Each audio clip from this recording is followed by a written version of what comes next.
Good Monday morning. Today is November the 29th, 2021. We are back for our Back to Basics. This is week number 8. We trust that you had a wonderful week with your family celebrating Thanksgiving, and we are glad that you are back to be a part of this continuation of the series, Back to Basics. And we are in week number 8, as I've already said. The week prior and all the weeks have just been incredible value, and I trust that you've found value in listening, whether you're watching on YouTube, whether you're listening to the podcast. We trust that it's helped you. And I've spoken to a couple of agents at other brokerages that I've just shared, in passing about our podcast, and the feedback that we're getting from the content that we're sharing has been incredible. So it's not just Anchor, it's so much more than that. And we're excited to be able to put this out on those platforms, on Spotify, on Apple Podcasts, on Google Podcasts, and then of course on YouTube. I don't want to take too much time this morning because we have a heavy hitter. We have a rock star. We are having Hannah Branham talk to us this morning about real estate investing. And so the title of today's content is going to be Real Estate Investing 101. Just a few stats about Hannah. Hannah's only been in real estate since October of 2019. So that is just over 2 years and a month, 2 years and 2 months. And just this year, 2021, in the midst of this crazy market, these over asking price offers, she is on track to close 140 homes, 140 plus homes. She's really on track for 145, 150, but we all know how real estate transactions go. She is 25 million in volume, and she is under 30 years old. So Hannah has been in my life for a while now, probably 2017, 2018, and came into real estate and filled a gap with our investor that we partner with in Atlanta. And Hannah is just absolutely, she's an animal. She's a beast, and I'm not trying to be disrespectful by any means, but when you start clearing 100 plus transactions in a year, you're doing something right. Not everybody can do that. So be ready to take notes. Hannah, thank you for being here this morning, and the floor is yours. I'm excited to hear what you have to say. Hi, everybody. So happy to be with you guys this morning. Thank you, Cody, for the kind introduction. I'll just say really quickly to add on to it, I started my real estate career a little bit backwards. Normally you hear agents, they start in residential, just like owner occupants, traditional real estate, and then they start to diversify, whether that's commercial, investment, multifamily, whatever that looks like for them. But I really started backwards. I started straight into a niche with investment, which now that I understand real estate and I understand, what it takes to be a good listing agent, a good buyer's agent, I started in the right place. I, am not the feelings person. I'm definitely the logic, and if it makes sense, it makes sense. So the investment piece really has just clicked for me.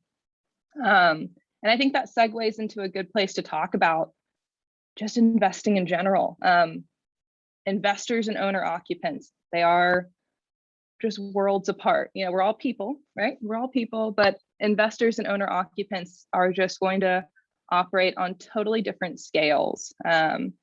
When I'm working with an investor, I have to understand that investor is going to look at a property and they're going to use logic and facts to make a decision. That's it. Does this make sense? Can I make a return on this? If I buy it at this price, have to put this much into it and I can sell it for X. It has to make sense. And if it doesn't make sense, it doesn't fit. Owner occupants, traditional home buyers, they're going to use their emotions and their feelings to make decisions. And we've all been there and had that pain of the owner occupant. It just doesn't feel right. And there's nothing tangible. It's just, it doesn't feel right. And that would be my probably biggest thing on the surface level of what makes investors and owner occupants different. But this really translates not just into buyers, but it also translates into your sellers. When you're working with a traditional owner occupant seller, They might have an emotional attachment to their home, and they might be just adamant. I want my home sold to people. I don't want it sold to an investment group. I don't want it sold to a hedge fund. I want it sold to people. And subsequently, when you're reviewing offers with this owner occupant seller, you might be looking at the offer as the agent and saying, this offer is $30,000 higher from the hedge fund. Why aren't we looking at this? Why? And the seller is simply just, they love their home. They want to know that people are moving into that house. People who are going to have Thanksgiving and Christmas and Hanukkah and all the holidays in that home. That's probably something I would definitely look at. But when we look at buyers, again, to touch on it, the owner occupants are sold on how they feel about the home, the area, the school district, the way the light comes into the house. But investor buyers are just totally sold on a different thing. It's their profit margins. It's the comfortability with the scope of work that they might have to do into a property, whether that's just, cosmetic, or we're going in and we are doing a full rehab here. And sometimes it's even just on the basis of, I got to keep my crews busy. This house doesn't really make sense, but my guys are clamoring for work and I have to keep them busy. So really, when we talk about investors and owner occupants, the biggest thing that I can say is just they operate differently. We have to treat them differently. With an investor, we're bringing the cold, hard facts. It's here's the comps, here's the scope of work, here's the finish level that you have to put into this house, whether that's builder grade or, well, no, you don't even do builder grade. You can go lower, you can go higher, simply because here's the houses that have sold in the area. But when we are working with owner occupants, we have to be so aware of the feelings and what's not being said, because investors will tell you exactly how they feel and just tell you it's not for me. But the owner occupant, we have to be so aware of what they're not saying, what the body language is saying when they come into the property, how their face looks when they pull up to the house. So really just diving into your own self-awareness when you are dealing with owner occupants versus the investor is crucial. I moved from there into talking about the 70% rule. Some people have probably heard about this. Some people might be like, what's the 70% rule? And it goes into, what are investors looking for? What are investors looking for? Some investors, I can say, they're just looking in pockets. They only want to be in Douglas County. They only want to be in, a certain area of Cobb County. And why? It's because they understand the market. They understand the buyer's sentiment. They understand, the houses because they've done 70 in that area and they know the pitfalls to look out for. They have the relationships with the county permitting offices. They already have buyers in that area because it's an agent who's sourcing their own transactions. So some investors are simply looking to stay in their own area of town. Really, if you want to boil it down really simply, investors are just looking for assets to invest their capital into that will produce high level return with minimal risk. If you just want to make it really simple. But, investors are funny creatures. You have to ask, well, how do you get to that purchase price? It's like, how did you get to $30,000 below purchase price? How did you get to $60,000 above purchase price? How did we get here? And some investors would say, well, I use the 70% rule. And I don't want to say that's a tired way of thinking, but when you're working with an investor, if you hear the 70% rule, know that there's some fallacy to it. And I'm going to pull up a calculator for us. So what the 70% rule is 70% of ARV. What is ARV? ARV is after repair value. So, this property looks like crap, but after we do our work to it, here's what we expect to sell it for, ARV. So 70% rule is 70% of ARV minus whatever you think it's going to cost to renovate equals your potential purchase price. Really, there's problems with this, right? Because it's not factoring in your uh-oh factor of you opened up the wall and there's mold and somehow somebody missed that there's PVC, plumbing in here, and there's no counting for uh-oh factor.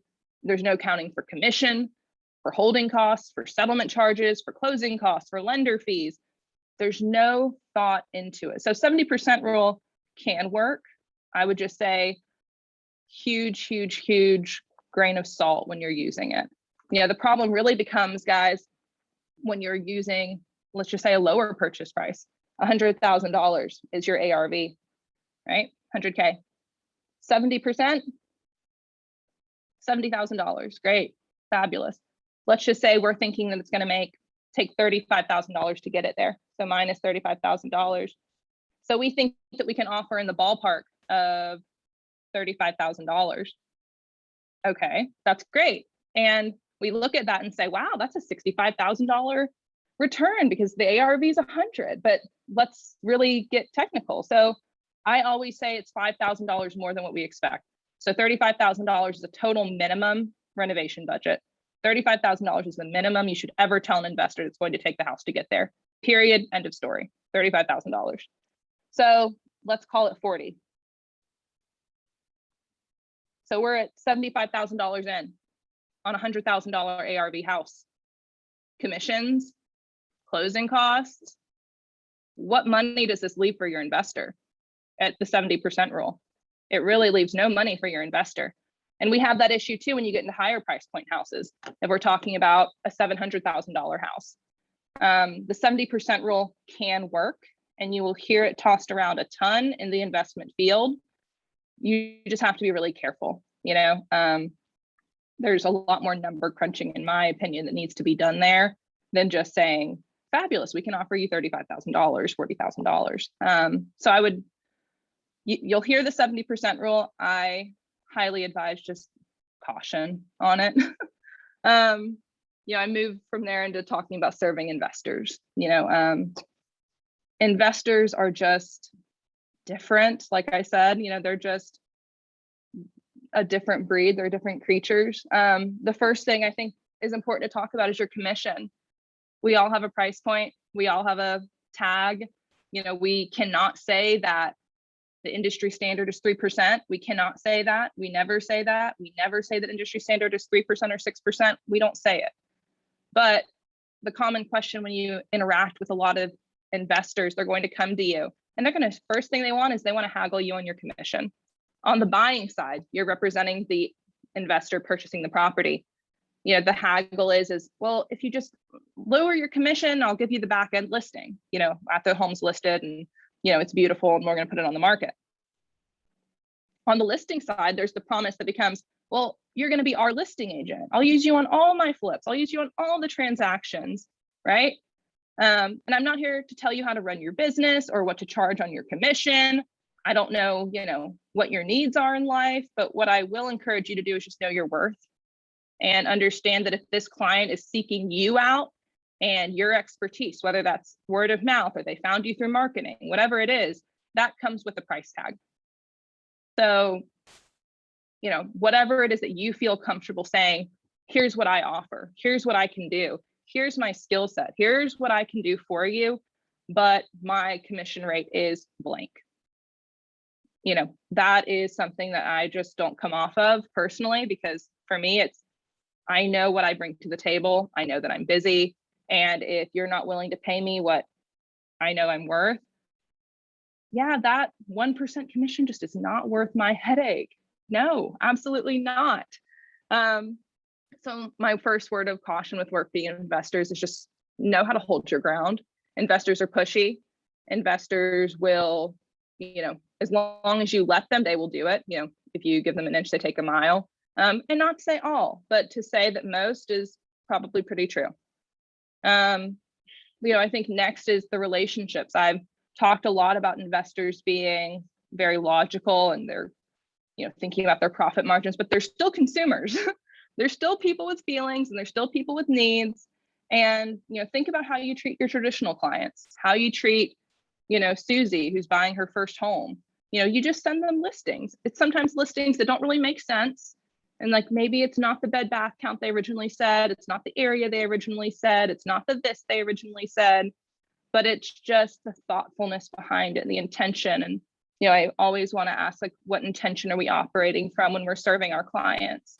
And if the intention is, I want my client to succeed, period, whether that's they buy this house with, somebody else, obviously we don't want that, but, the intention needs to always be, I want my client to succeed. I want my investor to succeed. I want my investor to make a good profit when they flip this house, period. So when I say investors are these more logical creatures, it doesn't mean that we eliminate the kindness that we would treat any consumer with. So I just want to say that.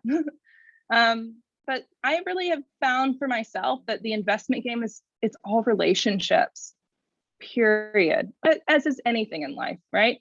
Relationships. Whether that's your relationships with wholesalers, investment firms, people in county offices because you need a payoff and that stupid county has not given you the payoff and it's been a month. This is a relationship business. Real estate is a relationship business, and we don't eliminate that even though we're in the investment game. So for somebody who is just trying to figure out the investment side of business, my suggestions would be, one, getting plugged into like meetup groups, real estate meetup groups. Some of them are kind of a waste of time for sure, but if you find one that like works and you're making meaningful connection in it, great. Then find out who's selling property near you, not just like on the MLS, but like, I know that sometimes the word wholesaler, brings up some bad feelings in people, but there are companies that do it right, but I would say find who is in your market and who's selling off market. Keegley, Jar House, New Western, American Homes, like whoever it is, find an off market source because your investors will love you if you can find off market properties. They love you if you can. So relationships, but you as the agent, the investment game moves quickly. The real estate market right now in general moves quickly, but the investment game moves even quicker. So you need to be ready to go. When you're bringing your investor to the property, you're not just going there and you're like opening up the combo box and great, and okay, look at the house, and then we're going to go home and think about it and sleep on it. Like, absolutely not.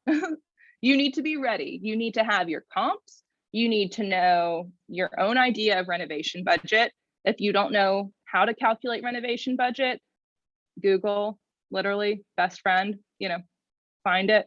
But you need to have your own idea of renovation budget, ARV, bring the ARV comps, finish level. You have to have these things ready to go because there's really not time in the investment game to say, I'm going to think about it. Let me sleep on that.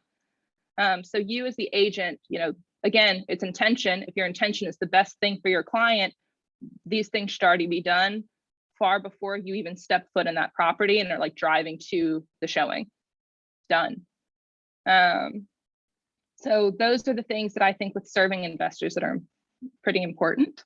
If I had to pick one over everything else, it's relationships. This whole business is relationships. I've closed deals on relationships. You will get your offer chosen over more competitive offers on relationships. I can't tell you how many times as a listing agent I've advocated for the slightly lower offer simply on relationships, simply because I know that person closes, I know that buyer closes, I know that agent performs, they don't mess around. So creating space for yourself in your market, wherever that is, your relationships, your person, when people think of you, what do they think of? And you want them to think of you as a closer, not a clown who messes around and doesn't close. And then something that I think is really important in the investment game that a lot of people are maybe not as familiar with is, I have this conversation quite frequently with people. I'm on the phone. Can you tell me a little bit about your buyer? Are they cash? Are they conventional? What's their financing? Oh yeah, well, they're hard money, but it's the same thing as cash. No. And for those of you who aren't in the investment game, you might say, what is hard money? Hard money is a form of a loan. So when you are in the investment space where really only a cash offer works, right? This house is so dilapidated that there's no way that it's going to get any sort of financing, period. Cash and hard money are your two options. And a lot of folks are just not familiar with what hard money is. And I want to just put it in bold and underscore it and highlight it and say hard money is not cash. Hard money is not cash. It doesn't matter if the agent or the buyer says that they've done 10,000 deals with this hard money lender. it's just not money that the buyer can just wire into the attorney's office and close tomorrow if they wanted to. There are contingencies and hoops to jump through. So hard money is a type of loan. It's an easier loan. Certainly it's an easier loan. A lot of these institutions are not doing credit utilization. They might look at your credit.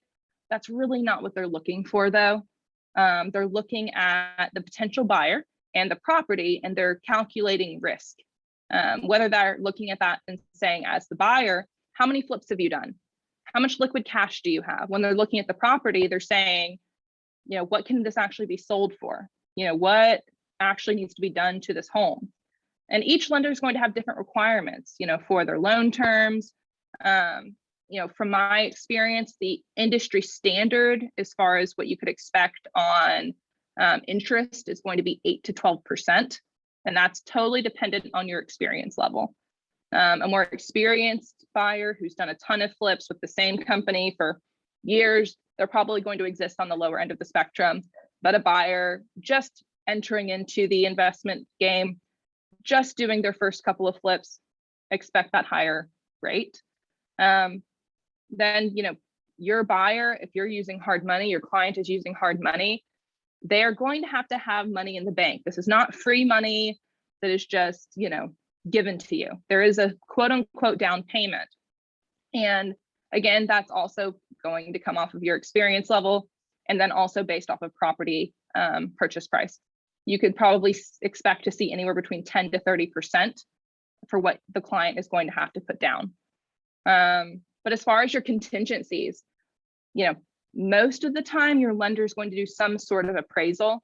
Some are going to do a true appraisal where they're sending out the appraiser to the property and they're driving the street and they're doing all the things. Some lenders, they'll just do a desktop appraisal and say, okay, yeah, here's the numbers, here's the things, here's that. But what's going to be important for you, let's just say you're the listing agent or the buyer's agent, is you need to have an idea of renovation budget, because the lender is going to come and they might ask the listing agent, they might ask the buyer's agent, and they might say, how much are you expecting to have to get this to? And they'll give you a comp, you know, to get it to the quality of 123 Main Street. How much do I have to do to get there? So really you need to know your ARV. You need to have an understanding of renovation budget so that you are having an educated conversation with your lender. So hard money versus cash, again, hard money is not cash. One of the things I do want us to go over is when you're looking at offers, when you're looking as a listing agent, you're looking at offers. And how do I know if an offer is good? You know, how do I know if this investor offer is good? You know, first, again, you need to understand your client. What's the client's need? Does the client want to close quick? Does the client want, you know, what is the client looking for? In the investment game, I like to think that really this is just a terms game. I say this to agents all the time. It's not always just your price. Sometimes it is just your terms. And Cody, if there's a way, I'd like to share my screen. Oh, no, I can't do that. Can you make it so that I can share my screen? Cool. Yeah, you should have the ability now. Share screen at the bottom. Cool. All right, so I'm going to show you guys two offers. One is going to be the accepted offer, and then one is the offer that was not accepted. This was the offer that was not accepted, okay? $228,000. I think this property was listed for like $178,500. $1,000 earnest money, closing December 4th. 20-day DD. What? 20-day appraisal and finance contingencies. And this was a quick close. This offer was written on October 31st, and we're looking at closing December 4th. I think we reviewed offers like beginning of November. So we're talking about almost up until closing, this person can just walk away. Just walk away. So 20-day contingencies on all, you know, on all rates. This person was using hard money. The agent wrote this up as a conventional loan, which was really strange. And to me said, this agent really doesn't understand hard money, because you would be using an all cash sale exhibit with hard money. You would not be using this. Yeah, this is fine. No big deal. Okay, so this is the offer that was not accepted. This is a super aggressive, price. This is great. I would love to have been able to accept this offer, but here's what was accepted. $183,000. This is only a few bucks above list price. $2,500 earnest money. This is a little bit better than $1,000 on a almost $230,000 purchase. No due diligence.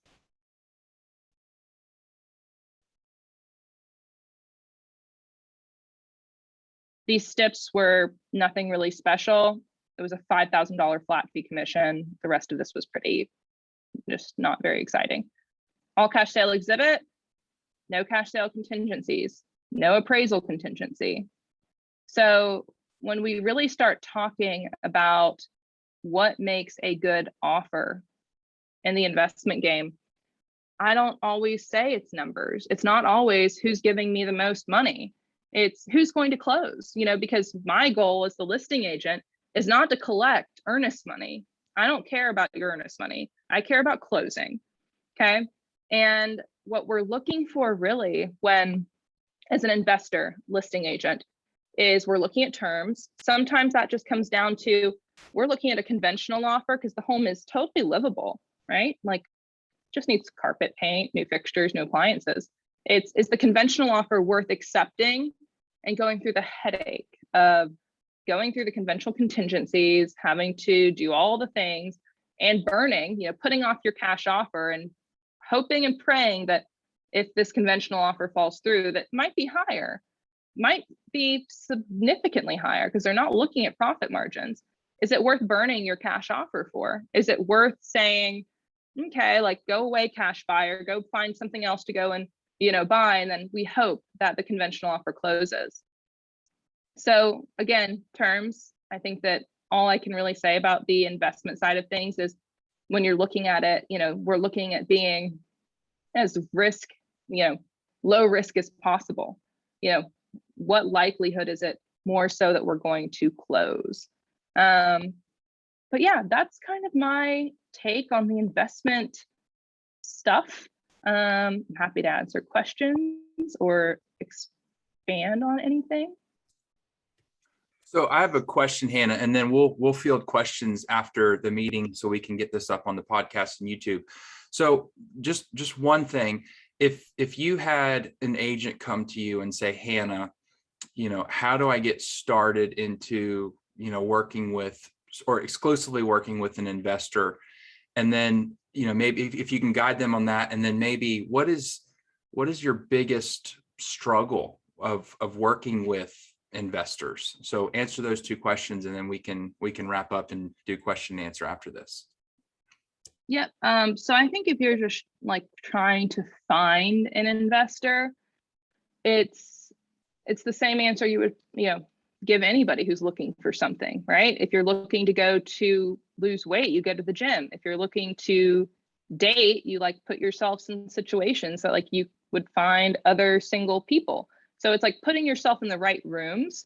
And whether that's, and I know it sounds corny, it's getting on the Facebook groups that, don't look that exciting. It's getting on things like Connected Investors, which is a website. It's going to the real estate meetups. It's sometimes even just sort of being in the proximity and knowing agents who are doing this, because I am giving referrals, because I cannot take on other investors at this point in my business. So it's knowing the right people. It's literally just proximity. It's just putting yourself in the right rooms to have the right conversations. Again, relationships. This business is about relationships. And then I think the biggest struggle that I've had in this is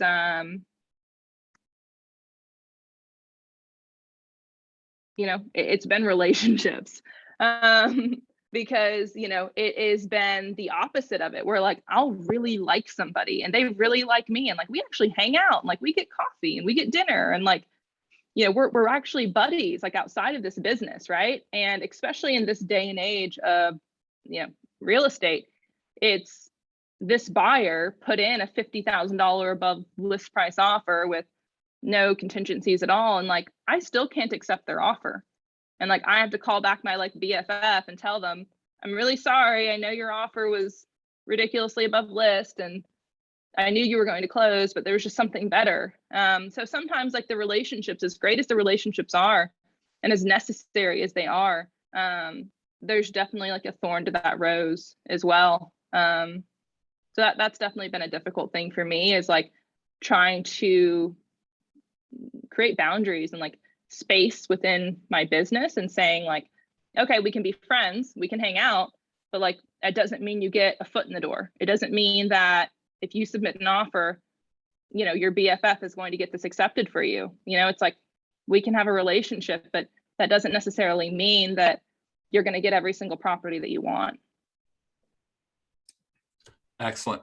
Hannah, thank you so much. I've got 2 pages full of notes. One of the things that I've been doing the last couple of meetings is highlighting, the things that stuck out. And I really want to pinpoint, whether you're working with an investor or on the traditional real estate side, you've got to know your worth.